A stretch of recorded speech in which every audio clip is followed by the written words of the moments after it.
Hey everybody, this is part two. We ended the last segment talking about how God will give us the one that He has for us, and how it's our decision whether or not we reject or accept who God has for us. And I also mentioned that, God, if we believe this, we believe that God has a plan for all of our lives, and whether or not we walk according to the plans that He has for our lives or not, again, is a result of our free will, right? David mentioned free will as whether or not we decide to stay on the path or we venture off the path. And sometimes we do that and then we come back on the path. The journey that God has for us kind of reminds me of the book of Eli. He was like, stay on the path, stay on the path. Anyway, let's bring it back. So I did and went into all of that.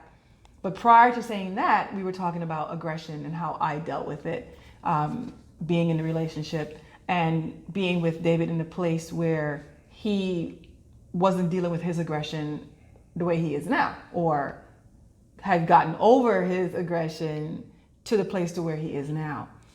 And I will say that, how did I deal with it? I will say that, before I even say that, I will say this, that in me accepting and believing that David was the one that God had for me, my vows to him were, I accept you for who you are in the past, who you were in the past, who you are now, and who you are in the future. So based on that and based on that mindset, whatever I was dealing with at the time or going through previously, throughout, even now, I have to remind myself that that's what I had said. However, let's just say that even though I set off with the mindset that I had, that didn't mean that I stayed with that mindset. So that's on me, right? Yeah. All right. So in dealing with where he was and where I was at the time, it was a shock for me. It was a shock for me in that a lot of how he was, I did not expect. I will say that. Would you agree? That's up to you. I can't. Well, in my response to you, would you say that that was true? I think, yeah. Okay. I can't read your mind, but yeah. Okay, so, and I talked about this before in that sometimes we have expectations of our mates, our spouses. Expectations big. Yeah, we have expectations that could be unrealistic, or we have expectations that we didn't then share with our spouses, and then we get disappointed as a result of that. So which is why I'm big on, saying, state what it is you want up front, state what it is, you don't want, etc., so that you at least know that you're on the same Make sure page. there's realistic expectations. Okay, let's just put it that way. Yeah. Make sure that you have realistic expectations. So that's fair. That's fair. Or also, to piggyback on that, just to make sure that you actually have shared what your expectations are. That's definite. You have to do that. Yeah. So for me, coming into it, my expectations were one thing, based on, the card that he gave me, based on me believing God to send me him in the first place, and then just me being where I was. And so... Can I interject here? Yeah. I think that Christians and pastors and people such as myself, people look at us like we're up on a pedestal, and they don't really understand that we're just human. The Lord's blessed us with a calling to help people, but we still have problems and stuff that are unresolved that we have to deal with. Because I think the expectation, even though she was in church, and this is my opinion, I could be wrong, even though she was in church for 10 or 12 years, maybe even longer before that, her expectation was to me as being a pastor, and especially in the ministry that I was in, and how men looked up to me. And whenever the reality came in that I was a fractured person, like most people, and I wasn't able to deal with it, that's changed her expectations. Do you agree? I will agree. Yeah, I'll agree with that. But I also want to say that, and I've said this before, in that, matter of fact, in just speaking, ministering, that I love to let people know up front. I'm like, listen, I have issues. And I think that the church, not that we're making this into a video about the church, but I think that the church over the years have set pastors and ministers and leaders in this light, even not just leaders, but just people that go to church as a whole. They set us up, or we've set ourselves up to be, or to appear as though we have it all together. And a lot of times we don't. And so what you get when you hear a lot of people who we've tried to minister to bring into church, they would be like, well, I can't come into the church because as soon as I hit the door, the church is going to set on fire. I mean, you hear things like that, or you hear people say, oh, I can't come to church yet because I have a lot of things I have to work out first, et cetera, because in their mindset, the church has let people think that we have it all together. And so for somebody to come into the church, they then have to have it all together. And that is so wrong. And so... And I think one of the best points of our ministry when we minister together, that we were real. We were real about the situations. Success and I, when we did minister together, and we did it for a long time, we were really good at it. But go ahead. All right, so I said all that, but in dealing with, again, whatever aggression that David had, I spent a lot of time on my knees in this relationship. And it was definitely needed. And I learned and grew a lot as a result of that.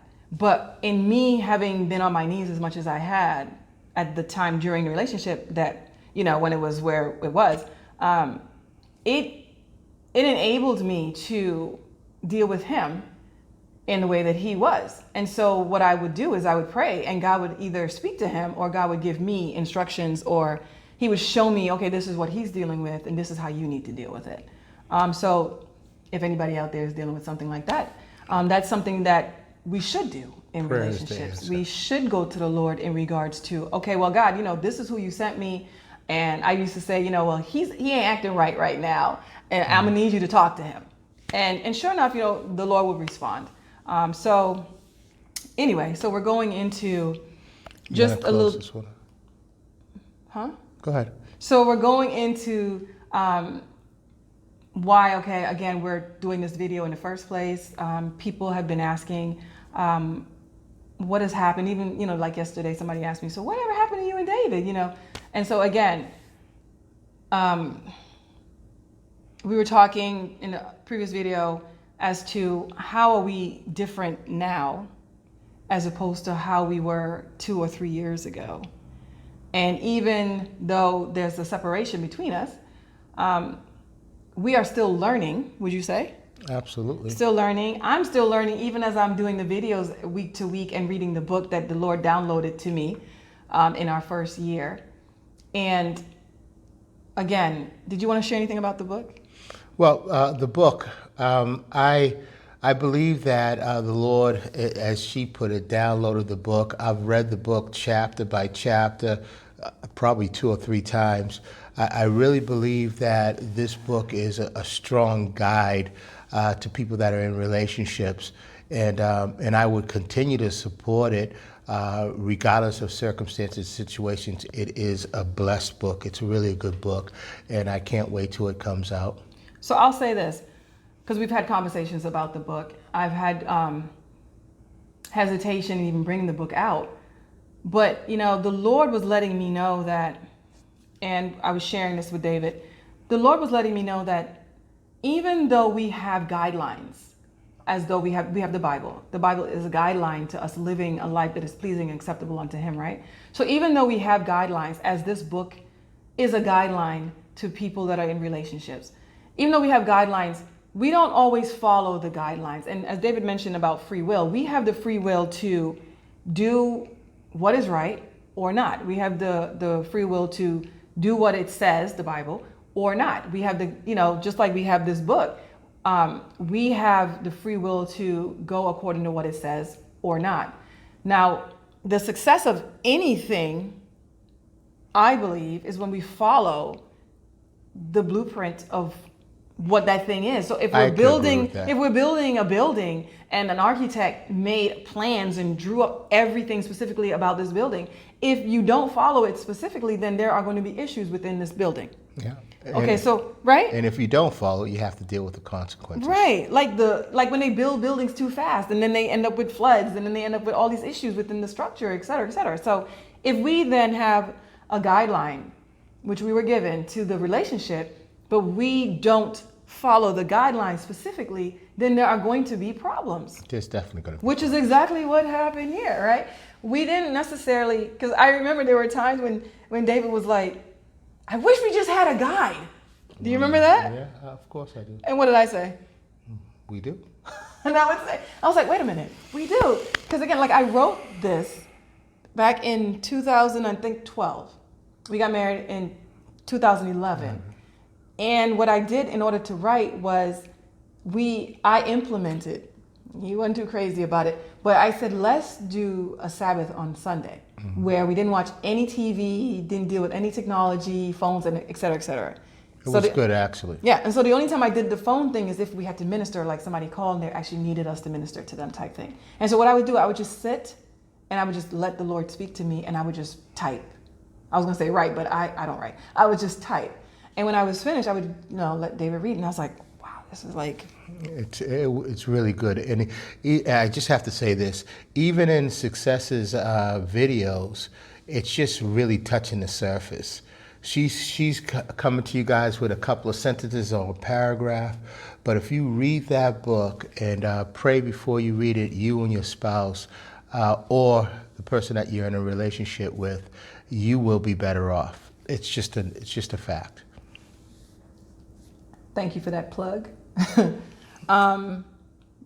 So, okay, David, so if you had the opportunity to do things over again, do you have anything specifically in your mind? I mean, I'm sure there's like a lot of things you could think of, but like important things, like 2 top things that you would do differently. I'll answer that question if you give me 3. Okay, I'll give you 3.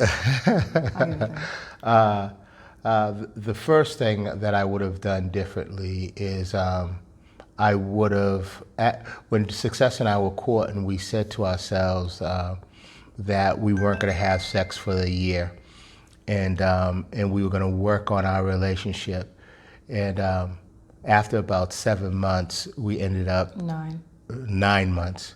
We ended up having sex, and I think that was, and I'm being honest. I can't believe he just put that out there. I did, and I think that if I had that to take back, I would have waited the whole year. But I do want to say this. If anyone out there has a vow that they're not going to have intercourse with their significant other until they're married, keep your clothes on, right? Don't be sleeping with each other. Don't dangle a carrot in front of the horse's mouth. Just real. I'm sorry. I'm sorry, but I think that's one of the. I still can't believe you put that out there. So that's one thing. Can I just say something? Yeah. No, go ahead. That's a shock. It's off of me. So that's one thing. I would have waited the whole year. I think that just that 3 months, I think the Lord was trying to bring us together and be more intimate, to know one another. And after that, something happened. I think that's when the expectations started to change, that there's something that happened after that, and I can't put my finger on it, but that's the one. I'll put my finger on it in a minute. Yeah, that's one thing I would change. I would change the way I dealt with my emotions. I would change the way I dealt with my aggression, without a shadow of a doubt. And then the next thing, and I'm being totally transparent, and probably I won't be a pastor after this. But oh well. But you know what? Appointment comes from the Lord. Let's go. Oh well. But the next thing is men out there, if you have a beautiful woman that has a lot of talents and abilities, do not be insecure. And I think over these last few years, and talking with Success and the type of relationship we have now, I realized that my insecurities that I've never worked on, insecurity is ugly. It's just ugly, That's, you know. that's a And, big topic. and so those are the three things that I would change. So not having sex. I would have changed the way I dealt with my emotions, and I would have dealt with my insecurity. Okay, guys. Okay, so let me. So, did I answer your question? I'm okay. I'm just a little taken aback because he's so private, and he actually said what he said, and I'm okay with that because my life is an open book. So let me touch on what he said. Okay, so seriously, the time that I was celibate for the 4 years in between relationships, and when I was waiting for David, and the Lord was working with me, teaching me. I'll say this, and he knows, but to be celibate for any amount of time, it takes a certain mindset. Absolutely. And Absolutely. I mean, I went from dousing myself with anointed Absolutely. olive oil, It is like not easy, myself everywhere. It's not with, easy, y'all. With oil and praying and just giving it over to the Lord. But not just that. I know that was funny. But not just that. I didn't watch movies or television shows that had sex or kissing or anything that would, be, I want to say a turn on for lack of a better word. But would prompt those feelings. That would prompt those feelings. I didn't have conversations in regards to anything that was provocative. You have to, it's kind of like a drug addict. You don't send a drug addict into a crack house, like he would tell me all the time, or an alcoholic into a liquor store or a bar, because that's temptation for them. And so I stayed away from those things. And so I had this mindset so that when I was actually with him, I had to actually, it was tough for him initially once we had gotten married, because I had this mindset that sex was nothing to me. It didn't matter to me, whether I had it or not, because I wasn't living in that mindset for a long time. And so since he put it out there, in my time with the Lord prior to meeting him, I knew that for me, my instruction was to wait a year to get married. There would be the courting, et cetera, et cetera. And I kind of compared this to Adam and Eve in that, actually the revelation that I had was God gave Adam the order not to touch this fruit, not to touch this tree. And he didn't give it to Eve, he gave it to Adam. Mm-hmm. And so I couldn't blame David for what happened prior to the year, because God gave me the instruction. I knew it, even though I told him, even though Adam had told Eve. But even though I told him what I knew I was supposed to do, I then gave into. And he, like he said, he was aggressive, and not aggressive in that he was like demanding per se, but he was persistent. I would say persistent. He was a very persistent. He's still a persistent person in the things that he wants when he wants what he wants. I'm not just talking about sex, but he was very persistent, and I eventually gave in, and that is on me. And as he said, he knew that has changed. I don't believe he realized that until later on, much later on. Absolutely. In the relationship. But I knew. Changed expectations. I knew, and because we're being open and transparent, I knew that as a result of this disobedient act, that there were consequences that we would have to deal with. Unfortunately, we don't always know. As a matter of fact, we don't know what the consequences are unless God has told us beforehand. But I didn't know what the consequences were going to involve. But I just know that the way I saw him was different. And I don't know that I ever got over that per se. You didn't. Maybe unconsciously, but it didn't stop me from marrying him and being in a relationship with him and wanting the best. But it changed things, and it may have changed the way I felt about myself as well, because I felt like I disappointed the Lord. But in my mind, and this is how people think, because we minister to people, but they have this opinion and expectation of leaders. And I like the fact that we are leaders and that we're able to say this now to you as, a couple, even though we're apart. But here's the thing, be real, because we give people the misconception that things are perfect, that this is not work, that you don't have to, be vulnerable. We just don't serve people well when we're not open. Would you agree? Absolutely. Okay, so I'm sorry, I'm a little long-winded, but I wanted to say that my expectations of David, when he gave me his card and it said Pastor Dave on it, when I think of that and what happened before the year was up, changed. Because in my mind, like lay people out here, we have this expectation of how you're supposed to be. You're a pastor, you're a leader, you're evangelist, whatever you are. So we have an expectation that you're supposed to live this way. But again, like I said, we can have the anointing, we can have the appointment of God to be these people. But as he says all the time, I'm human, granted, but we have the free will to choose to do right or to do wrong. And sometimes, the flesh can be Again, that's why a hot mess. keep your clothes on, right? A hot mess. just do that. Not just that, just stay out of close environments, stay out of intimate settings. Do that. And another thing, what I want to really share, and it has everything to do with what Success just said. And again, I know a lot of people that are watching are not Christians or whatever, but throughout the whole Bible, the people that God used were imperfect men. Oh yeah, David. Imperfect men. I could go on and on and on.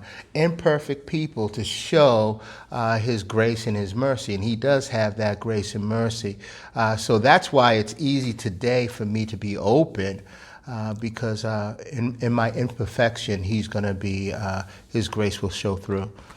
Okay, so not to say, I said all that and we said all that, not to say that it's an excuse that we're only human. That is not what we're trying to say. Bad we're behavior being is bad open behavior. to let you know that these things happen. Absolutely. But Bad behavior is bad behavior. But God has been merciful and his grace, and we're just really thankful for that. So the second point that you said was you would have worked, aggression. No, it was emotions. The emotion, yeah. His emotions. He said his emotions he would have dealt with his emotions differently. So let me talk to that. In regards to emotions, that had a huge impact on the relationship. And I think what I said on a third point. I'm not on the third yet. But I think they run together. The insecurity and emotions. Because insecurity kicked the emotions. Okay, so I'll do both together. Yeah. So and the fact that he actually admitted that today is amazing. I've admitted it to you recently, but during the years, he did not believe it. He did not accept it, and it was an issue. And I'll say that is what has brought us to where we are today, or where it brought us to where we were prior to me being in Maryland. And so I have to say this, guys, like he said, guys or girls, if you have insecurities, and I will say this, we might have insecurities in areas, but when you're insecure as a person, that is different. We all have some insecurities about ourselves. There's things that we don't like about ourselves. We might be insecure about in different areas, whether it's a weakness that causes it or what. But when you take the insecurities and it takes over who you are as a person, that is different. And it controls your emotions. It controls your emotions. And then that affects your relationships. And, Absolutely. And you can't really see it while you're in it, right? You can't really see it while you're in it. And even though people might say it, because I've told them, and people saw it, but if you as the person that is insecure don't realize that, then you just don't realize it. Yeah. And unfortunately, sometimes things happen.